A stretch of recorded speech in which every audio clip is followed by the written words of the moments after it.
So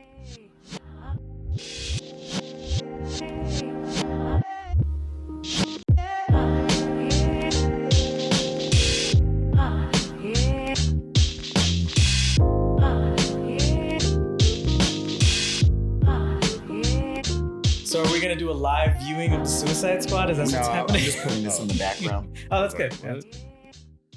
Yeah. Oh yeah, definitely put it because we could at least acknowledge that shit. You saw it, right? Of course. Yeah. Yeah. All right. Nerds at the Cool Table, episode 53. I don't know. One of them. Who's counting? We're back again at the tail end of the summer. Damn, summer's almost over. It's fucking been. I'm telling you, like I was just saying, like these weeks just been flying by. I still think about like doing stuff for the summer. Me too. Like, me too. Julian's talking about getting a car, and I'm like, oh, you gonna have it for the summer, and everybody's like, summer's over, bro. You gonna have it for fucking Thanksgiving. Pretty much, yeah. Yeah. No, it feels. I don't know. It definitely doesn't feel like summer. 4 months left in the year. That's insane, and I'm still processing 2020. Yeah. 2021 is just the birds chirping around your head Right. from the slap that you got in 2020. Exactly. Yeah. How you guys been? How's everything been going? I know we're all kind of been busy with our own stuff, but how's everything been? Been good, man. Chilling, keeping busy, working. Yeah. What have you guys been watching besides what we're going to talk about? Anything like prominent you guys been watching? I've been trying to watch a lot of shit, but what have you guys been watching? I watched this. I've been watching this documentary called Dark Side of the 90s. That's a good one. Yeah. Yeah. It's pretty good. Which one have you seen? I saw a couple of them. I saw the one about like the Jerry Springer stuff. That one was a good one. And then I saw the one about the Viper Room. Okay. That one was really good. Okay. I really liked that episode a lot. Yeah, okay. And then the one about like teen TV in the 90s. What's it on? It's on Vice. Hulu. Oh, it's on Vice. But yeah, no. I saw it on Vice. Yeah, Yeah, I saw it on Hulu. Yeah. Yeah, no, I saw the one with Jerry Springer, and I like how that sort of like they connected reality TV that we know now, it's because of the Jerry Springer show. Exactly. But I was tripping out about like how all these like daytime talk shows were like airing at like 3 after we got out of school. I mean, Right. we'd be exposed to some awful shit. Right. Did it pee? No. Oh. No. She was trying to like come down. Oh. I'm just trying to just commit suicide. This is the guest host for today. This is Jason today. Another variant of Jason. Jason variant. Jason. We gotta get him a little limited drops. limited drops hat. Oh, that's hilarious. Limited drops collars. Coming Oh, soon. that'd be good. Damn, that probably work. That would work. Patent it. Yeah, I'm gonna take a percentage for that one. Yeah, I watched. I think it's old, but I just noticed it. Or a new season came out called "The Movies That Made Us." Okay, that's on Netflix, right? Yeah, that's on Netflix, and it's just kind of the background story for classic movies. Okay, so it's like Jurassic Park, Ghostbusters, Home Alone, Die Hard, like just the Grail mantle of movies. Yeah, that we grew up watching, and it's kind of the story from like who wrote the script to how they got it made to the producer that said yes to the producer that said no to the budget to the fear to the like Forrest Gump where Tom Hanks and I forgot the director's name like put their own money. Zemeckis. Yeah, Zemeckis put their own money up, and then they ended up getting paid huge because no one thought that it was gonna do what it did. And Home Alone, how they like did the water.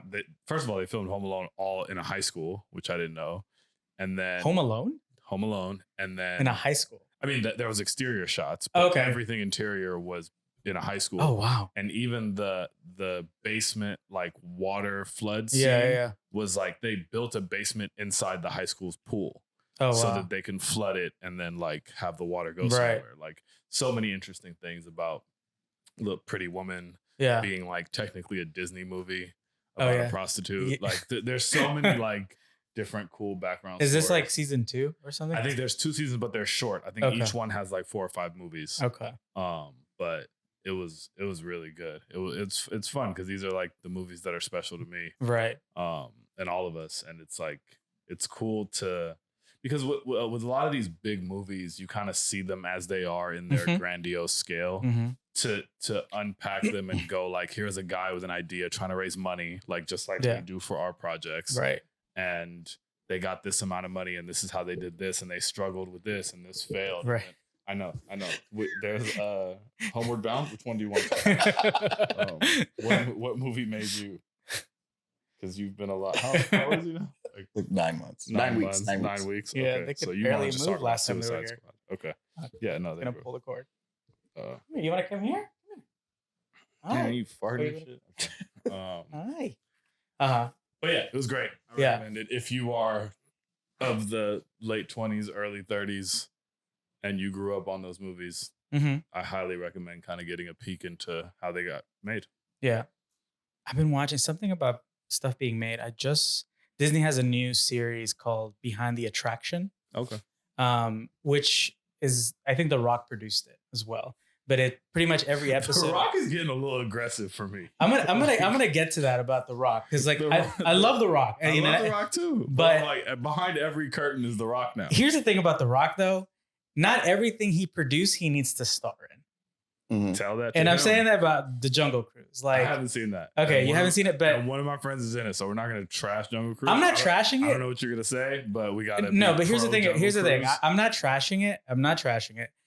The Rock is great, obviously, like how he is, but he was very miscast in this. And the thing is, like, you see like this big buff dude in like the 1900s piloting. Like, where did he go? Where did he go to the gym? Right. Yeah. But the dude, he like baled hay and shit. Like people didn't go. No, true. But you don't get to that size of The Rock in the 1900s. Maybe.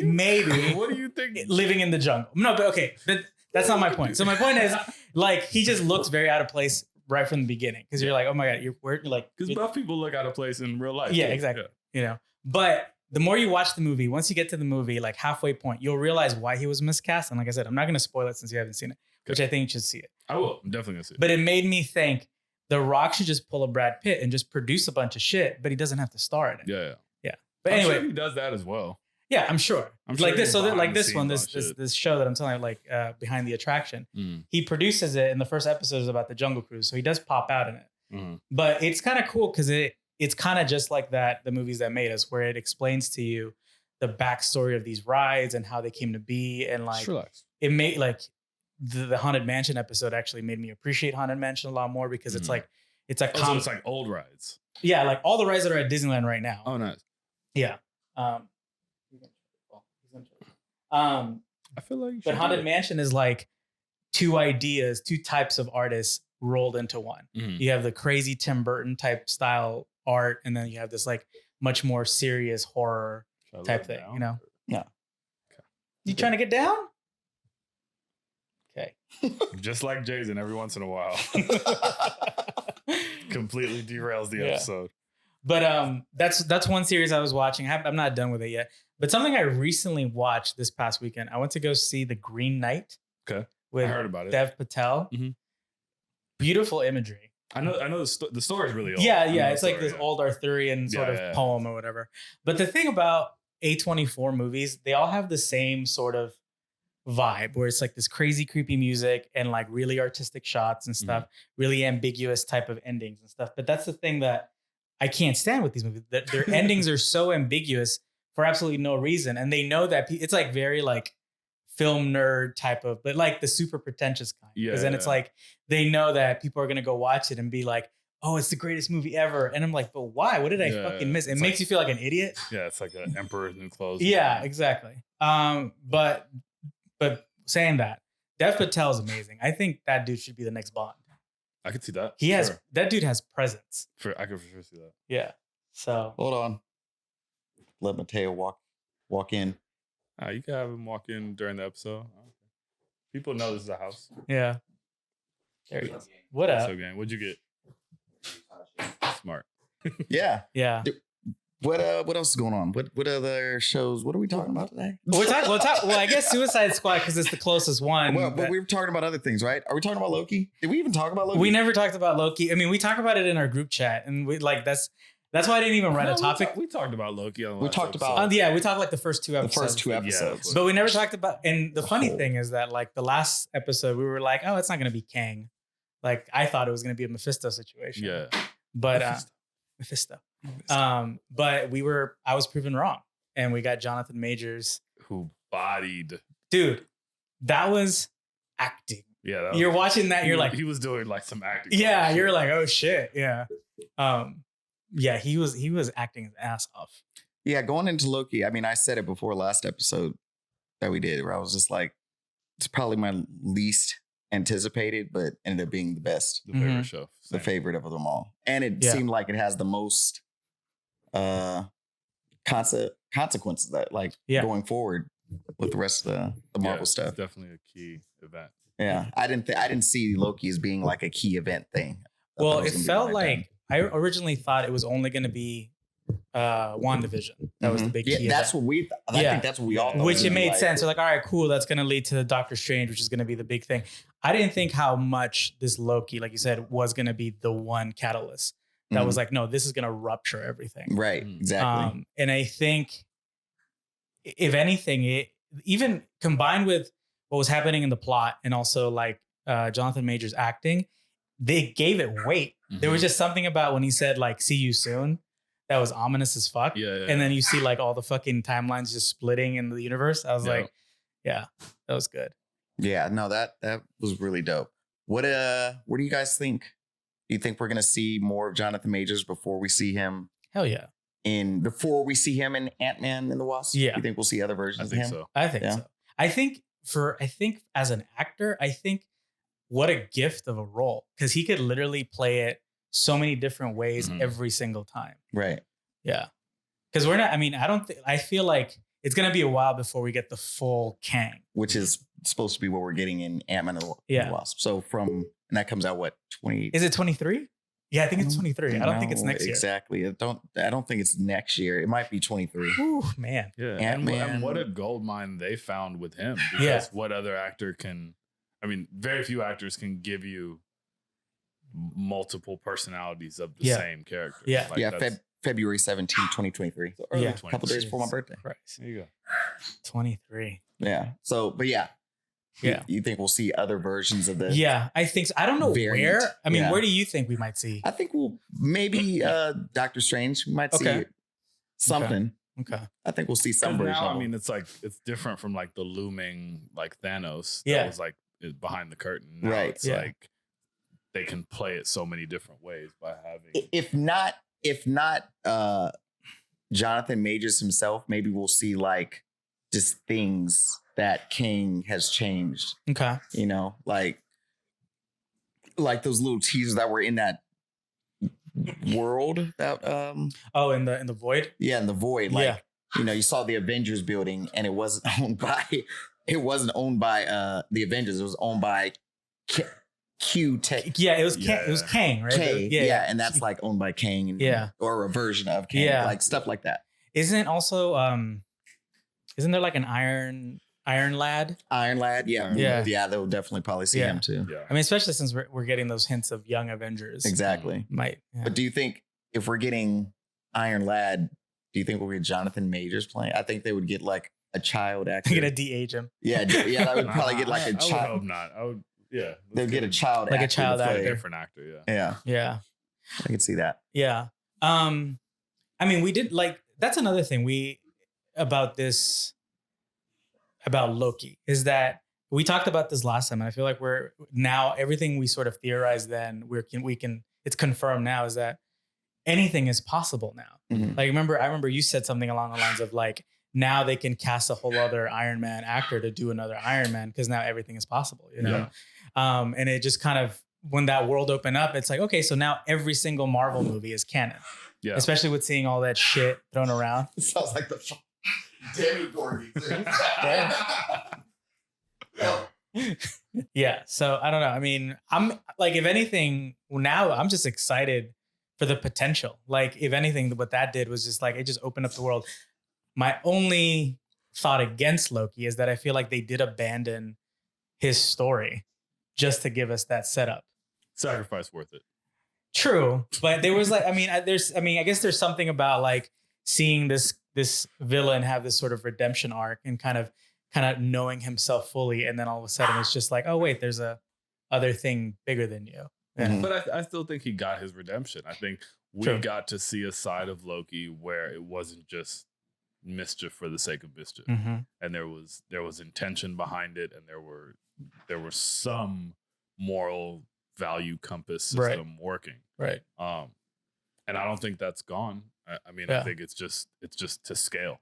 Well, the thing is, it's not that I'm against. It's not that I didn't like it, but this actor, what's his name? Is it Richard E. Grant, the old Loki? Yeah. I feel like he gave us that sort of redemption instead of them giving it to Hiddleston. Mm-hmm. Like he had that. This Richard E. Grant had that sort of like, I regret everything I did in life. I love my brother and stuff like that. Like I feel like they took away that from Tom Hiddleston to give it to the actor Richard E. Grant. Yeah, Richard E. Grant. Yeah, in a way, I guess. Yeah. But now that we have Loki season 2, it might expand on that a little bit. Yeah.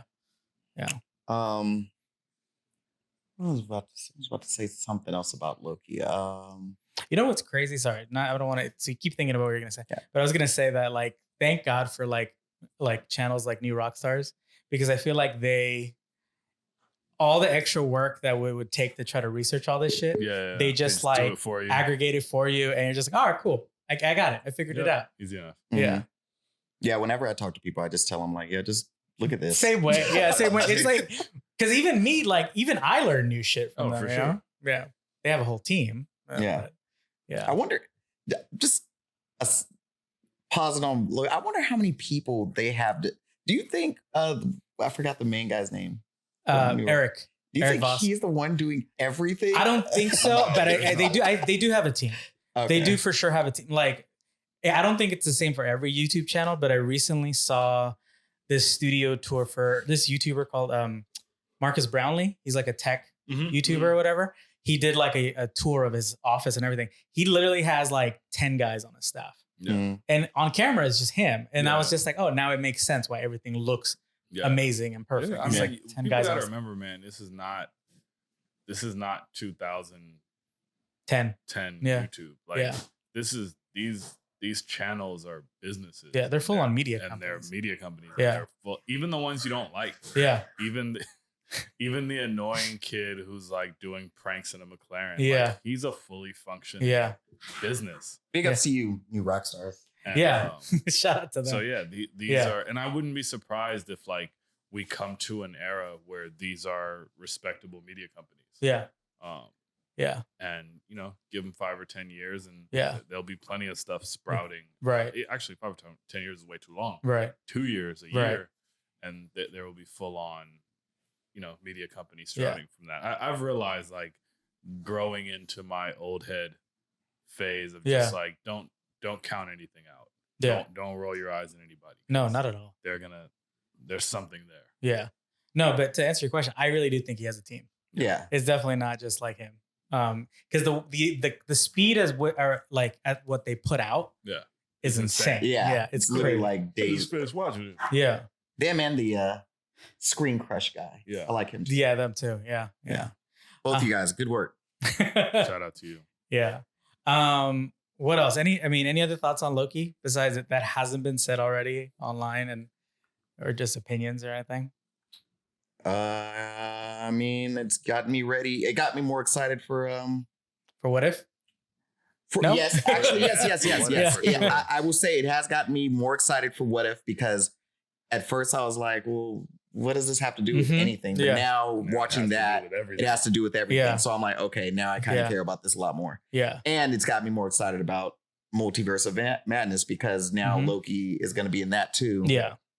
And he is going to be in it. Yeah, That's they said he's going to be in that. And I just feel like we might see Kang in that too in some way. Yeah. So a lot of things are. I'm excited. That multiverse, I feel, is going to be, sort of the civil war of this phase, where it's like it's not an Avengers movie, but it's like has half of the Avengers in it. Mm-hmm. I feel like it's going to be at that level where it's going to. I can see that. Yeah. You know what I mean? Yeah. Black Widow, we didn't even talk about. Yeah. We didn't have a chance to talk about. What did you guys? You know what? Think of it all after just watching. What's his name? Talk about it. I like it a little less. You like it a little less? Okay. No, I still like it. I like it, but you know what? I don't think just him talking about it, but also watching Suicide Squad, which we'll get into in a second. Yeah. Like, I don't know, just felt just kind of okay. It just didn't. it just followed the same type of the formula. You know, True. It had that same type of formula where it was like, okay, it's her, she's doing this, and then third act, she's gonna fight a version of herself. You know, I feel like what brought it, like, okay, so I think what elevated it for me was Florence Pugh, Yelena. No, yeah, I liked her. It almost made it feel like it was her movie. Her and David Harbour. Yeah, David Harbour. Yeah, he was good in it, but I felt like she definitely was like, she was the young gun. She was the one that's like, this is who we're setting up. And that made it a much better movie for me. In terms of overall, I wish this would have come out before Endgame. Of course. Yeah, absolutely. Yeah. Timing wise. I didn't dislike it. I just think I like it a little bit less than when I first watched it. I did appreciate how grown up it was in terms of the subject matter. Like some of the shit they're talking about are like child trafficking and like forced, history. Like it's I was like kind of taken aback of like how frank they were with all that stuff. And it definitely set a tone that was outside of like the Marvel tone we're used to, which I think is great. Right. You know, another thing it was giving me was like the whole the old guy villain. I don't remember his name. Dreykov. Yeah. That's what that was his name, right? I think so. I just remember Dreykov's daughter, so I'm guessing his name was Dreykov. Yeah. I just remember like dude from The Departed. Yeah. But how like he was on some real casting couch vibes at the end of the movie where it was like he's even kind of dressed like a douchey. They were saying that producer. They were giving that Weinstein vibes type of thing. That's exactly. It was giving me real Weinstein vibes. It's like, oh, okay. There's a bunch of young girls trapped in this thing. Like, exactly. It's like you can't hit me if you can smell me type of thing. Right. That was crazy. That was hella crazy. Yeah, when he said like the pheromone thing, I was like, damn, that's some like insidious shit. Right. Yeah. And his little like evil lab in the sky. Yeah. Very Dr. Evil vibes. Yeah. Yeah. It was giving me a real casting, especially looking at his office, and it was like a little creepy. It's a little creepy. Yeah. So wait, so what do you think is gonna happen? Do you think they're just gonna go and rescue all those Black Widows now? No, I think they're all free now. Are they all free? Yeah, they no, used there was more on the list. Like on the screen. I'm sorry. Oh yeah. On the screen. Like they said all over the world. But didn't they all get like smoke? Like it's only the ones in the ones that were there in the fighting. Is there no more red smoke? I think we can cook some up. Yeah, I thought they were gonna. Yeah. Well, no, I guess that's what. Well, she gave her one to like synthesize. Yeah, that's what it is. Yeah. So maybe they're gonna use that. Yeah. She's like, here's a recipe. And I'm sure I have a feeling we might see one of those Black Widow chicks in Shang-Chi, maybe. In the tournament thing that's going on. Ooh, that'd be cool. Yeah. Speaking of Shang-Chi, we're a month away from it. We're a month away. Exactly. If it doesn't get pushed back or something. I hope not. I hope not. I think they're going to end up releasing it on Disney Plus now. I thought it already was going to be on No, Disney Plus. It was saying only in theaters. Damn, only Black Widow got that. But now I think they're going to, the way that it's funny. Everything's going. It seems so obvious to me, but I guess I never heard it put into words. Mm-hmm. I was watching Matt Damon's Hot Ones. Okay. That just came out. And the guy, Sean, asked him, why have movies changed? And he had a very concise answer. He said, before streaming, you had 2 chances to make your money. Mm-hmm. And now you only get 1 shot to make your money back. And he's like, before when we would do a theatrical release and then it could make some money. And then we knew we were going to have a DVD home movie release that was going to catch us up to whatever our goal was if it wasn't a complete blowout. Yeah. And he's like, that's now obsolete. We have 1 shot to make our money. So when you have like this cool idea and it costs, $50 million to make, like you have to make sure it's right. And I think that's completely changed. And I think at least our generation, we've lost a certain type of movie that people would have taken risks on. Well, like what they call the mid-budget drama. Exactly. Yeah, because I like sometimes on the Criteria channel, I'm just looking at some of these movies. Yeah. And some of these storylines are just basic ass, like, man woke up and hated his life. It's like the most basic storyline, but they made a whole fucking movie out of it. Yeah. It's like, so yeah, we did. I mean, I feel like most of that stuff goes to streaming now, especially like Netflix, but like you said, they're forced to sort of like there has to be something like a twist or something that has or there has to be just like a huge star. Yeah, they can put it on the back. I think another place where that type of entertainment lives now is more so in TV shows. In TV shows, like the whole like deep drama. Yeah, like because like it's slowing down. It's a little dead and as far as big budget. Yeah. Like what was the one that show that came out last year with Nicole Kidman that we were talking about? Undoing. Was it Undoing? Undone? Something. Yeah, I think it was The Undoing. Anyway, movie like that would have been like an erotic thriller from the 90s. Like it would have been a movie. That would have been some Eyes Wide Shut. Yeah, exactly. So yeah, you're right. It lives on TV now, which in a way it's kind of good for writers because they could stretch their wings and stuff. But it sucks because then I feel like we don't get our like one and done. Yeah. I like that. I like just sitting down for like 90 minutes to 2 hours, just watching a interesting story. Yeah. Not everything needs to be, in a big screen. And I don't know. Yeah. No, I get what you mean. And I saw that interview and I thought that was really very well informed. Yeah. I like Matt Damon interviews because I feel like he understands filmmaking from so many different perspectives. Yeah. That he always has some interesting tidbits. Mm-hmm. I wanna did you guys see the trailer for that? It's called The Last Duel with him and Ben Affleck. Yeah. And it's like a Ridley Scott movie. Yeah, looks good. I'm excited for that one. I have not seen it. No? Mm-mm. Did you see the Ghostbusters trailer? I did. That looks fun. Looks fun. Yeah, it looks real. I'm excited about that. Yeah. I guess for me, it's like I'm just glad that it's Ivan Reitman's son that's directing it, and it's Jason Reitman, which I like too. So I think he's gonna put great care into it. So, but that does look exciting.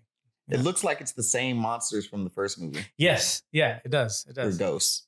Yeah. You should definitely watch the movies that made us. Ghostbusters. I saw that. Oh, okay. I'll watch it. So good. Yeah. But it looks like the same ghosts, and it looks like the original dudes are going to be in it. Yeah. Did you see like the some toy leak came out and it had like the old.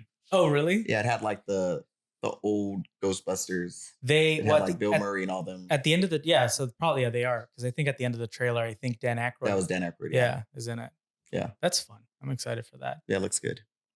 There's a lot of really good movies out. Like I mean, have you guys gone to the theater lately? Just to see anything? We went to see Suicide Squad. Suicide Squad. Oh, you guys saw it in the theater? Yeah. Mm-hmm. Oh, okay. I saw it at home. Yeah, I watched it at home too. What did you think of Green Knight? I think we derailed before you said anything. So that's the thing. So I thought it was a beautiful film. And the cool thing about it is that I was watching it very objectively and just sort of like just taking it all in without any kind of weird, just preconceived notions of what was going to happen, right? And I was not familiar with the poem, but I didn't know that it was that. I thought if you're watching it and you're having some shit in your life, like, oh man, I need to get my shit together, it'll hit you because the whole kind of point in the movie is like this guy he's not a knight yet, but he just like likes to go to fuck around with girls and drink every night and like not be honorable. And he pretty much gets sent on this mission that sort of makes him question his choices. The hero's journey. Yeah, the basic hero's journey. I thought that was cool, but I feel like it got lost in its own beauty in terms of that, where it's just like, oh, this is a beautiful imagery. Yeah. And I'm going to make it super ambiguous. The art kind of eclipsed. Yeah, exactly. And you saw it in theaters? I saw it in theaters because I heard that it was a beautiful film. So I was like, let me go watch it on a big screen.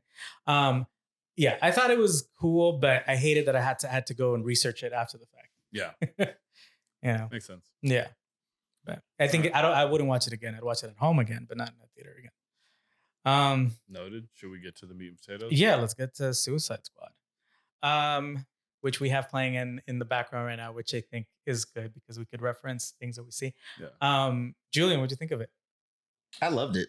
I thought it was not predictable, even though of course you expect everyone to like be killed in some sort of way. Mm-hmm. Yeah. It was funny. It was violent. I mean, I kind of, for the most part, when I originally heard James Gunn was doing it, I was like, oh, that's perfect. That makes so much sense because he did so good with Guardians of the Galaxy. Yeah. Both of them. And yeah, I thought it was a really, really fun movie. It was and I will get into it more, but I really liked the third act a lot. I thought it was like, it was so well done. I'll come back into that, but I thought it was really earned. Yeah, like the way it ended and stuff. It was dope. Yeah, it was dope. What'd you think of it?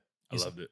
I think it's if they could set this tone, obviously it doesn't have to be as silly, but if they can set this like cinematic tone for whatever DC does next, like they'll be okay. Because to have this many actors and no one kind of overshadowing anyone and everyone kind of doing that like harmonious dance of when they're entertaining, that's really hard to do. Right. And that's I guess credit to James Gunn, the director, to be able to like have such a balanced cast, and bring something out of them. And it was funny. We were laughing the whole time.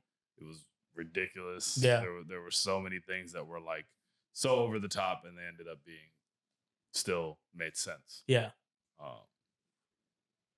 Yeah. Detachable arm kid for life. Detachable arm kid.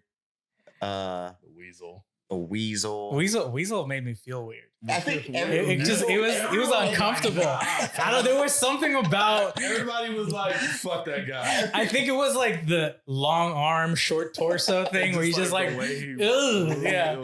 And he was like had no clothes on. Yeah. Really I think Weasel made everyone feel weird when he was looking at. Everyone was uncomfortable. Yeah, like Polka Dot Man, like like so. Just to kind of, what was his name? Milton was the regular human, right? Yeah. That was funny. Yeah, but like just the characters that they brought. I mean, Suicide Squad, it's always a bunch of like D-list, off-brand like characters, but like just the way they were used, like Polka Dot Man was like such a cool character, even the way his powers were cool. I was like, holy shit, like, but they sound stupid as hell. Like, it was almost like a modern day Mystery Men. Yes. You remember that? Yeah, I remember that. Yeah, it was. But I mean, you're right. All credits to James Gunn, because I mean, like, he made us care off of one movie about a talking tree and a fucking raccoon. Yeah. From characters that I had no idea about. They were like so bottom of the barrel. Yeah. And so, like, when he, obviously the unfortunate situation of why he even got into Suicide Squad was because they tried to cancel him. He got fired by Disney. DC swooped right in and were like, do whatever the fuck you want. Yeah, it seems like with the first Suicide Squad, it seemed like Warner Brothers was really like hands on and making Dave Ayer. They fumbled that. I feel like David Ayer did what he did, and I still, even though he gave us The Tax Collector, which I'm not a big fan of. Awesome. I'm a big fan of his work regardless.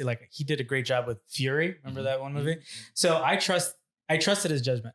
Where WB fucked up was the whole like debacle where like they made the trailer company, Trailer Park, edit the movie. And it just fucked up that whole flow of the movie and took out a bunch of shit. So I think that the original vision of the Suicide was probably great. Yeah. But yeah, this is the good thing. The thing I appreciated about this Suicide Squad is that James Gunn sort of took the pieces of the original one and he was like, let me just construct my version without really taking away. Because I remember when they originally cast Idris Elba, I think there was like a rumor that he was going to be Deadshot. I think a lot of people thought that. Yeah. But I'm glad. Like, ooh, black guy with a helmet. And can shoot things really good. Yeah. So I'm really glad that James Gunn was like, no, like, left those windows open for the stuff from before, but I thought it was great too. I thought he made it his own without turning it into like DC's Guardians of the Galaxy. Yes. Because there was like those musical cues with really great music, but it wasn't as prominent as Guardians of the Galaxy. I thought there was going to be. It wasn't like a music movie. Exactly. And I think that that let Guardians of the Galaxy be its own thing. Yeah. And also, Margot Robbie is just good at Harley Quinn. Incredible. And I think a lot of people have been talking about everybody else. Yeah. But like everything she's in, whether it's a good movie or a bad movie, like she brings Harley Quinn to life. She's never fucked up. In any Harley Quinn, like anytime Harley Quinn has made an appearance, she's always just been at her fucking A game. 1,000%. And that's a great thing. She's had like how many movies? So Suicide Squad. 3. Yeah. So this is her third time as Harley Quinn. What was your favorite part of the movie? Because I feel like mine's about to come up. Really? Oh. When they realized that they killed all the people that were on that had me dying. That had me dying. Me and Julian were like, oh shit. Yeah, that was pretty funny. I even liked all the characters are really good. I liked Joel Kinnaman. Yeah, I thought he was really good in it, and I'm usually not that big of a fan. I don't know. Maybe it's because of RoboCop. Yeah. That's right. He was fucking RoboCop. Bothered a lot. Yeah, I forgot he was fucking RoboCop. But usually I'm like, But I really liked him in this. I thought he was good. I actually cared about him. Yeah, exactly. Yeah. Like I actually cared about him. Yeah. And like I like even like when spoilers when he gets killed off. Yeah. I'm like, oh.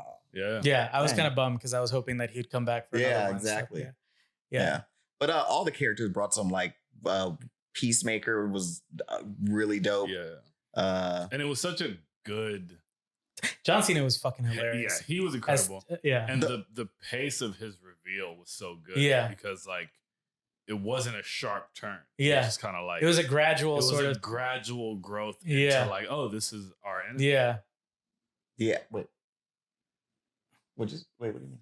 So Peacemaker sort of being revealed as the sort of the bad guy, because of his whole life. It wasn't it was him. It was like a good it made sense for his character too. Like it wasn't such a shocker. Yeah, right. Because even he's been setting himself up as like, I'll do anything for peace. Yeah, right. Even kill. You know what I mean? Right.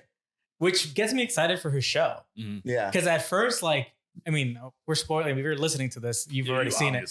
But like originally, like when I thought he died, I was like, oh, the show's gonna be a prequel. Yeah. But now that he turned up alive at the end credits, I'm like, oh, okay, so it's definitely gonna follow whatever happens next. Right. You know. So is Weasel. So is Weasel. Gross ass Weasel. That'd be funny if they bring him back for the Peacemaker show. I just wanted to like just run by the screen. They actually, you know what? Now that I think about it, he might come back because James Gunn's brother played Weasel. Yeah, that's funny. He keeps his brother paid. Did you see? By the way, did you see his brother played Calendar Man? Yeah. I noticed it when I watched it again because I was like, oh, when I saw it originally, I was like, which character has those letters around his head? And then I saw it again, I was like, oh, he's playing Calendar Man. Which I hope that like now that he's Calendar Man in this, I'm like, now they can fucking use him for a Batman movie. You know what I mean? Yeah. My favorite part, I guess, that part right here where they kill everybody. But I really liked Harley's escape. Yes. When she escapes, really dope. It was such a good piece. She always, like, we talking about Margot Robbie delivering. She delivers on her fight scenes. Like one of my favorite parts of Birds of Prey was where she goes into the police station. Yeah. So when she does like all her acrobatics and she did amazing. I heard she tries to do them a lot of it herself too. Yeah. But no, she that escape was crazy. It was really tight. It was really beautifully shot. Yeah. What do you guys think of the choice of the villain? And now we're talking about the main villain. Kaiju over. We got fucking kaiju. I thought that's what I'm saying is like it was super earned at the end where it was like, okay, it's gonna be the big thing that's gonna destroy. But I thought it was kind of cool. It was just like, this fucking weird starfish that possesses people. Exactly. I thought, like, especially because this is like what I was trying to say about like the Marvel movies is like, we're so used to, okay, first act, so we're gonna introduce whatever the hero is. The second act is, we're gonna see the villain. The problem is we're gonna find the problem. The third act is gonna be the villain versus the hero, and we know how that's This felt a little different, especially also because I felt like a lot of it didn't seem crazy CGI'd a lot. Yeah. It seemed like a lot practical. Of like real practical set piece. Yeah. A lot of the times. I mean, of course not this big starfish, but that's why I was like, okay, the whole movie was very set piece regular, and then they gave us the big CGI monster. That was so weird every time. Like that was hilarious. That was and I love that whatever the actress that they chose, like literally dressed up as every single fucking character. Yeah. No, but I thought what's his name? Starro the Conqueror. I thought that was a cool villain to use. Like, especially because like that's actually like the first villain that the Justice League fight in the comic books. Really? Yeah. Oh, that's cool. So like, but I didn't think they were ever gonna. I never thought like that it would work. Yeah. That it would work. Yeah. But, it works for this because it's such a weird out wacky movie. Yeah. You know what I thought was gonna happen, and I want to get to talk about the third act right now. But what I thought was gonna happen randomly was like, fuck, how are they gonna kill this guy? Because it's only like I think 4 of them at the end. And I was like, how are they going to fucking kill it? And I really thought there was going to be this random shot of like Superman in the distance just flying in and then destroying it and just flying away. And then that's how it would end. That would be actually hilarious. I thought that was because, and not even show Henry Cavill, just literally show Superman in the distance. You don't even get a focus on him and then just him flying away. That would have been hilarious. Yeah. But like, no, the third act, you're right. It did, like, the good thing about it is that it raised the stakes even more. Because what a lot of these other movies do is like the stakes already raised in the end of the second act and you know what they have to do to get there. And this one, you got to the third act and you're like, okay, shit is going on. Now even more shit is happening. How the fuck do we get out of this one? And I really enjoyed it because it really kept that roller coaster aspect of what a story should be or a big movie like this should be. So it was an exciting third act and it didn't feel predictable. Like, well, because even the fact that I was still questioning how they were going to get out of this one. Same. Yeah. So I've always loved the dynamic of like a tower or like the I mean, it's been used, but the type of thing where like different things are going on at different levels and we're watching them going up and down. Like, I've always thought that's such a cool trope. To use. Sort of like what's that movie? The Raid. The Raid, of course. Yeah. Classic. That's another thing I also liked about the movie is the way the timing of the movie, how it was like, okay, this didn't happen at this time. Like even how it started from the beginning. Like oh no, let's go back 8 minutes before. Yeah. That was cool. That was good. Playing with time was really good. Yeah, and that's dangerous to do because it can get really confusing. It was really well done to where it was just clean. Yeah. And I think you know what helped too was having the text within the movie. Yeah. It felt very like a comic book. It felt like what you see in a comic, like the names are written in flames or something. I thought that was very unique. He was like cleaning the toilet. Yeah. Like around it. That was cool. Or like when they say Operation, I forgot what Operation something, and then it erases and it goes Operation Harley. Yeah. That was cool. Yeah. No, but all around, I thought it was really dope. I don't know when we'll see any of these characters again for a while. Because I mean, Harley's a survivor. I feel like she's all, like you said, she's always the standout. But the good thing is that like all the other characters, it didn't just rely on her. You know what? It didn't just become like the Harley story or the Harley movie. Like everybody did their own thing, and I feel like she has her own arc. And even here, where like we're talking about it, where she's like with this new guy that's trying to seduce her, when she kills him, and she pretty much says like, I promised myself, like, if I saw a boyfriend that was like a murderer, I was going to kill him or something like that. And it shows like, oh, she's really grown from the Joker toxic relationship. And she's really like, it really sets up whatever next thing that she's going to do, like either her relationship with Poison Ivy or something like, you know what I mean? So I hope we do see her, because I thought they were going to make like a Gotham City Sirens movie or something. I remember that being like one of those things that maybe we'll see her in the Batgirl movie. Is Batgirl set in this universe or in the new one? Who knows with DC at this point? Oh wait. I think no. I think they DC's playing 3-card money. No, they are. No, wait. I think they did say that J.K. Simmons was going to be in Batgirl. Yeah, they also said J.K. Simmons is the most continuous character of all comic books. On all universes. So yeah, maybe you should show up in that. Maybe. Remember when he got buff for no reason? They were like, you don't have to do for that. like 2 seconds. You're gonna be wearing a trench coat. Yeah. He's like, no. He's all doing insanity and shit. Yeah. P90X. Yeah, P90X. For no reason. What was that? What was that Spartan shit that they would do? Yeah. The Spartan workout. Great that he got in shape, but they're like, flipping tires for no reason. Has nothing to do with this movie. It's like, you're not gonna fight anybody, bro. We had one scene. Behind death. And even, you know what's funny? Even in the Snyder cut, I was like, oh, maybe there's more scenes. No, he literally just a walking and talking scene. Yeah. You know? He's like, but I look great, didn't I? Yeah. Like, you did, JK. You did. Oh, man. But, I don't know. Like, the cool thing about it is that it does open up what DC could be. And the thing that's always disappointing is that, like, I hope they don't break my heart again, sort of thing. It's a toxic relationship that we have with DC. It really is. Every once in a while, they give us something that's a glimmer of hope of what the universe could be. Yeah. So consistency is key. Yeah. Let's see. Do we want to talk about why it's doing so bad in the box office? Because it's free. This is such a confusing time for movies because, like, we went to a screening. I don't know.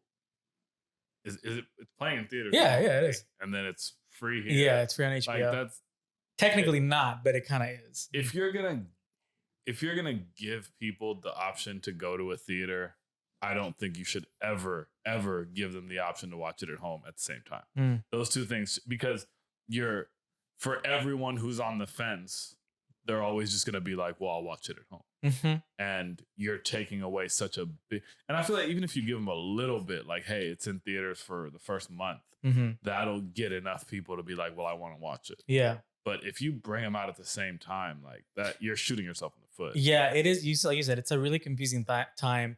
And I feel like WB made that choice when we thought we were all going to be inside forever, which makes sense. But I felt like it was such a drastic choice that like halfway through the year, they were like, well, we can't really turn back now. Yeah. And I feel like everybody was on fucking Clubhouse. talking about how theaters will never exist again. And we're like, hold on, like the world didn't end. Yeah. Like, we still like theaters. Yeah. But I think everyone was making such an effort to try to get ahead of this that they overshot it. Yeah. And I think theaters are still cool. Yeah. I wonder, because the thing is, like, I'm hearing two things, and I guess it's evidence of like how, media companies just try to be biased about certain things. But like on one side, I'm seeing some reports like, oh, it's an amazing, well-received movie. And then another one is just like, it sucks because it's down at the box office and shit. So I feel like it's getting that kind of attention because it is a big known movie. Because I'm curious, like, how did The Conjuring? Like, The Conjuring came out at home. Exactly. And, there's also not one perception.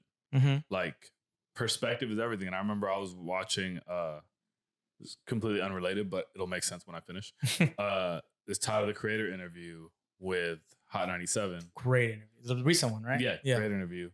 And he was talking about perspective, and he's like, you'll see someone post either a new album and you'll like look at the comments, and the first 10 comments you see are like, this shit's weak, this shit's weak, this shit's trash, this shit's trash. And then you haven't even heard it. Yeah. But you go out and someone goes like, oh, did you hear so-and-so put out an album? And he's like, yeah, I heard people aren't fucking with it. Yeah.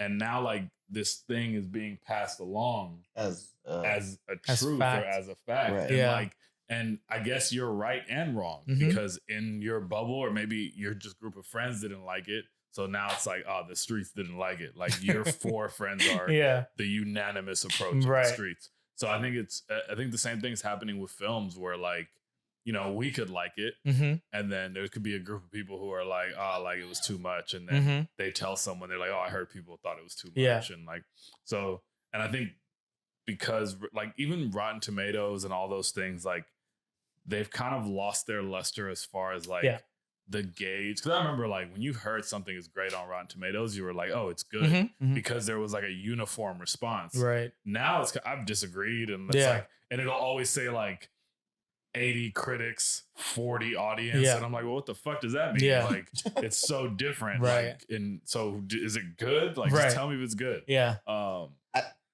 ahead. I think another part about it is probably because like the other Suicide Squad probably just left a bad taste in everybody's mouth. Where it's like, but it was the same thing with that. Like, honestly, like if you, like I went to go watch it and I didn't see any of the comments.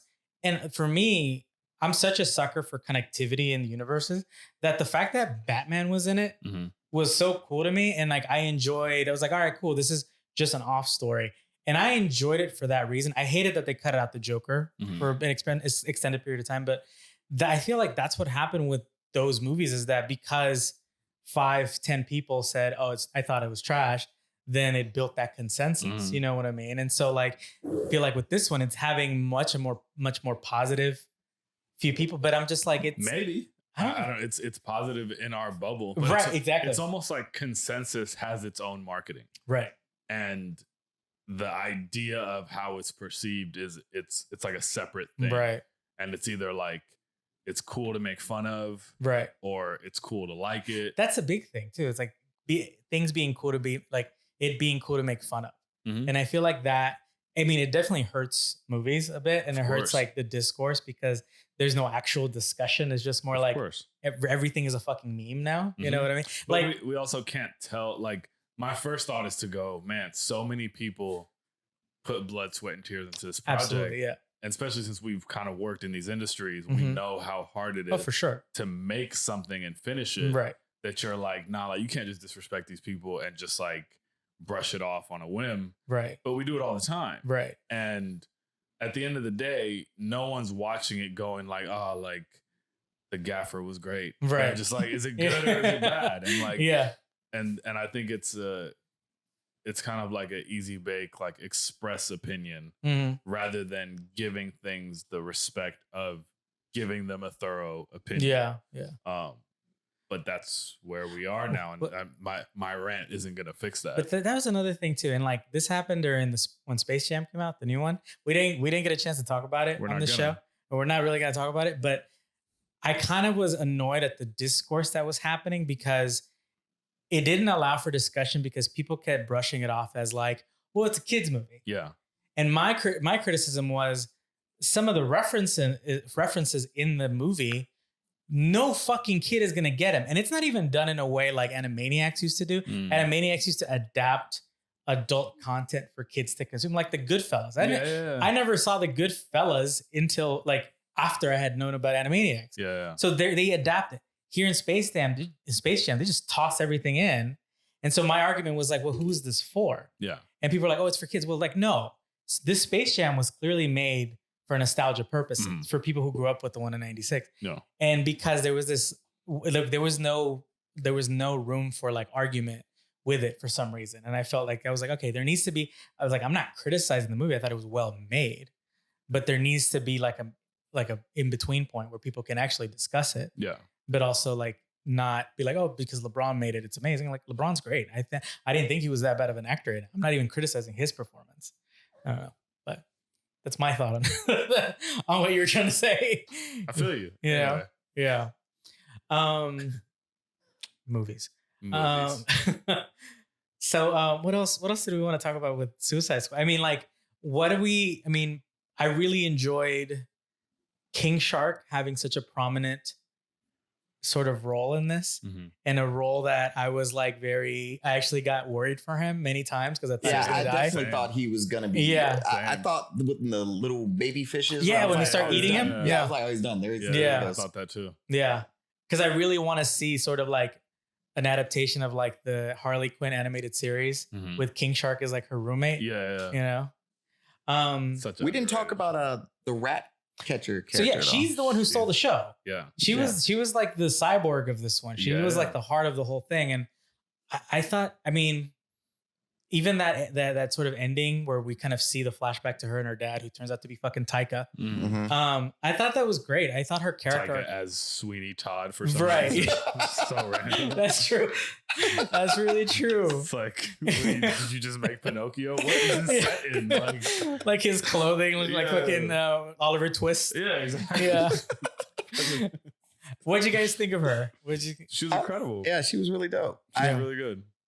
That's another one of those villains when I was like, Rat Catcher. Like, why? Like, why? And then, I thought it was cool. I liked how she kept falling asleep. Like that was a funny little quirk she had. Yeah, and she did steal the show. It's like she's the reason they won at the end with bringing in all the rats. Yep, I also really liked how what's his name had a fear of rats. I thought that was really funny. That was so unique too. Yeah. What's her name? I'm trying to like. Yeah, let's give her credit. Daniela Melchior. Melchior or Melchior? I don't know where she's from. Melchior. It's Daniela Melchior. Well, you were really good. You were fantastic. I like her. I liked the little power that she had. Yeah, that was cool. I enjoyed that. Yeah, she did a great job, and I thought that was like a really unique character. And I'm glad that she's still alive. Yeah. Same. Yeah. I'm glad they kept her. I was kind of sad that what's his name died. Rick Flag? No. Yes, but no. Polka Dot Man. Oh yeah. I wasn't sad about that because like if you really think he wanted to die, he said it. He said in the beginning he said he hoped so, and I thought like him being a suit, like getting his whole like I'm a superhero. I'm a superhero. I was like, okay, perfect. Like he's out of there. Like he got. See, I wanted that to be a redemption story. I wanted that to be like, oh, he was the one that was suicidal, right? And then ends up being like this kind of breakout, right? His name is David Desmalchian. He does a lot of stuff. He was great actor. He's an Ant-Man. He was an Ant-Man. He was in The Dark Knight. He was in The Dark Knight. Yeah. He really has the corner on creepy. Yeah, characters. and he's like a nerd too. Like I've heard him on other podcasts before. He's like a full-on nerd. Love it. Yeah, which I'm glad that he's kind of in this world, kind of just playing all these characters. But yeah, I thought it was great. I like the scene with where Peacemaker, what's his name? What's Idris Elba's character? Bloodsport and Rick Flag, they're all like sort of in that truck and they flip it over. Like that was such a cool they're all military guys, so they all know. Yeah, I thought that was kind of a cool little teamwork scene. I don't know, it was good. Idris was fucking fantastic. Yep. Yeah.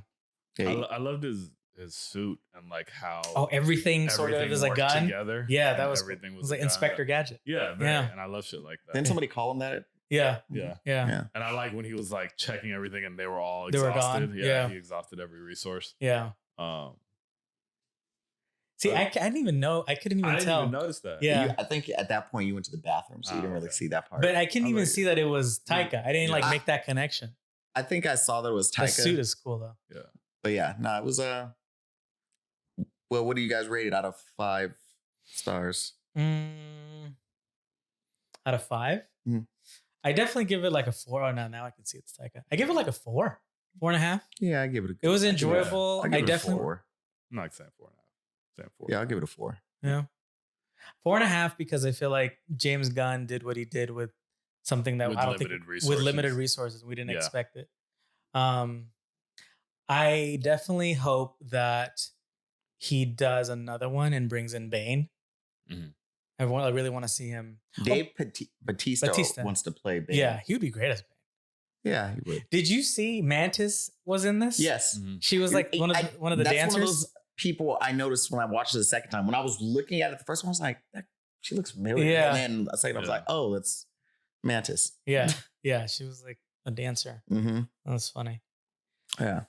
Yeah, good 4-star movie. It was solid. Yeah. It's good. It was good. I'm glad. I'm excited for what to do. What's the next DC movie after this?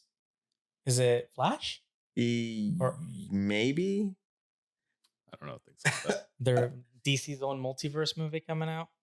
Oh yeah, they have that. They're filming that though, but I don't know if anything DC. I don't know if they have anything like really upcoming. Well, Batman, but that's that's not even part of the main. Let me see if I can pull it up. No, I don't see anything. Yeah, everything's 2022. You got Batman, you got Black Adam, you got The Flash, you got Aquaman, and you got Shazam in 2023. Okay, so it might be Black. No, it's not Black Adam. It has to be one of these, like either The Flash or Black Adam. Yeah, it's probably it's Batman. Batman's the next one. Batman, right? Yeah. And then you got their Disney the HBO Plus stuff. Which is like the Blue Beetle. Blue Beetle. Well, by the way, talk about that. Yeah. Yeah. Blue Beetle's gonna be made. Is it going to be a movie? It's going to be a movie. Yeah. And they got a kid from Cobra Kai. Which you called, actually. I did call it. Yeah. I didn't call it. I just said that he would be really good at that. I'm a fan of the Cobra Kai show. I don't know. Yeah. No. I like it. It is kind of funny though that you have Blue Beetle, Latino superhero. You have Batgirl, who's Dominican. And they're going to be relegated to HBO Max shows. And Supergirl. And Supergirl, too. And Supergirl isn't she? I think she's Latina, yeah. She's Latina, too. Yeah. Damn. Run it up. I think that's Brittany's friend. Yeah. Yeah. Supergirl? Mm-hmm. Oh, wow. You got to try to get her on the show. Yeah. No, but no, it was good. It was good. I'm glad. I'm excited for the stuff that's coming up. I just had deja vu. Of what? I don't know. I'm just sitting here and with the dog in my hand. On a podcast? Yeah, on the podcast. It's crazy. What else? What else do we got? Is that sort of it? I think that's it. Yeah. Yeah, I guess there's no. You guys have anything to promote? No. Nothing? No. Go watch Kyle's. Go watch Kyle's video. Yeah. Yusuf is in the directing field now. Congratulations. I'm very happy for him. Thank you. Finally. Love me like you say you love me. Please. It was a passion project. It was a lot of fun. I'm very proud of it. Exciting. Good. All right. And Julian's acting debut. Yes. He's the fucking. Yes, I am. He's the one who caused everything in that music video. He's the catalyst. I'm the catalyst. He's the variant. The dot connector. He's the variant. He's Julian the Conqueror. Oh man. All right. So listeners, viewers, thank you again. Cool. Till next time.